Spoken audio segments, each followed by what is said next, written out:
Alzheimer's disease are మతిమరుపు వ్యాధి చాలా ఎక్కువ వయస్సు మీరిన వాళ్ళకి వస్తుంది. అది హిస్టరీ. కానీ ఈ రోజుల్లో కొన్ని వేల మందిలో కొంతమంది పిల్లలకు కూడా మతిమరుపు వ్యాధి వస్తుంది. అంటే దీన్ని ఎగ్జాక్ట్లీ అల్జైమర్స్ అనలేము, బట్ ఇది కూడా ఒక మతిమరుపు వ్యాధి. ముఖ్యంగా మనం మెదడుని వాడకపోతే అది మతిమరుపు వ్యాధికి దారితీస్తుంది. మీకు అన్ని సెల్ ఫోన్ నెంబర్ గుర్తున్నాయి ఈరోజు?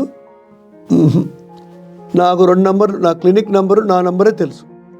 మా వైఫ్ నంబర్, సన్ నంబర్ కూడా నాకు బై హార్ట్ లేదు.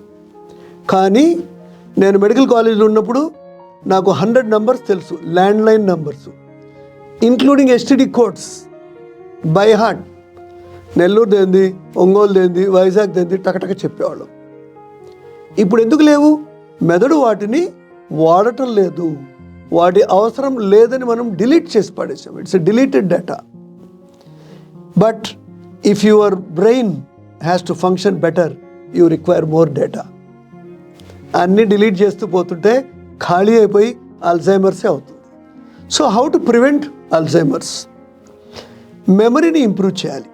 మీరు పడుకునే ముందు రోజంతా ఏం పనులు చేశారో అన్నీ గుర్తు తెచ్చుకోండి. పొద్దున ఎవరితో మాట్లాడాను, ఏం మాట్లాడాను, ఏ టాపిక్ డిస్కస్ చేశాము, తర్వాత పేపర్ మీద ఏం రాశాను, స్టూడియోలో ఎంత వర్క్ చేశాను, ఏం షూట్ చేశాను, 1 GB షూట్ చేశానా, 2 GB షూట్ చేశానా, just like that you try to recall memory practice. Recall memory practice, ఇది ఈ వర్డ్ నేనే పెట్టాను పేరు. ఇది రోజు చేస్తే ఏమవుతుంది, మీ ఆపరేటింగ్ సిస్టము మీ ఓల్డ్ ఫైల్స్ని కూడా యాక్సెస్ చేయడం మొదలు పెడుతుంది.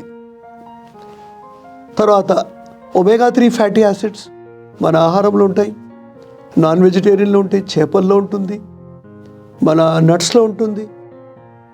ఒమేగా 3 ఫ్యాటీ యాసిడ్స్ బ్రెయిన్ ఫంక్షన్ని బాగా షార్ప్గా ఉంచుతాయి.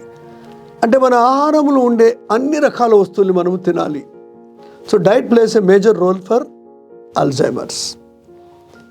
నెక్స్ట్, ఏదన్నా డిజార్డర్స్ ఉన్నాయనుకోండి, మీకు డయాబెటీస్, హైపర్ టెన్షన్, థైరాయిడ్, వీటికి ఇచ్చే మందులు కూడా మన బ్రెయిన్ మీద నెగిటివ్ ఎఫెక్ట్స్ ఉంటాయి. కాబట్టి ఆల్రెడీ మీకు డిసీజ్ ఉండి ట్రీట్మెంట్ ఉంటే మీరు ఏం చేయాలి, ఇంకా ఎక్కువ జాగ్రత్త తీసుకోవాలి. మోర్ మెమరీ టెస్ట్ మీరు ప్రాక్టీస్ చేయాలి. నేను ఒక ఎగ్జాంపుల్ చెప్పాను, రీకాల్ మెథడ్. అలాంటివి చాలా మెథడ్స్ ఉన్నాయి, వీటిని మీరు ప్రాక్టీస్ చేయాలి. ప్రతిసారి మీరు ఏదైనా గుర్తు రాకపోతే ఎతకూడదు. మీరు ఇంగ్లీష్ స్పెల్లింగ్ రాకపోతే ఆటోమేటిక్గా దాన్ని క్లిక్ చేయకూడదు. మేము కూడా చేస్తాం.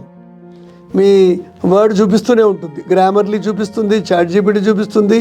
మీరు తప్పు టైప్ చేయగానే మీరు దాన్ని కరెక్షన్ చేయొద్దు. Try to correct the spelling your self. Me number గుర్తు రాకపోతే ట్రై టు రిమెంబర్. తర్వాత లెక్కలు, చిన్న చిన్న లెక్కలకు కూడా మీరు క్యాలిక్యులేటర్ వాడొద్దు. 200 + 300 500 చెప్పడానికి కూడా మీరు దాంట్లో అంటే బ్రెయిన్ని వాడండి, మెషిన్ని తక్కువ వాడండి. దీనివల్ల ఏమవుతుంది, more practice, more memory. At least to large extent మనం అల్జైమర్స్ని ప్రివెంట్ చేయొచ్చు.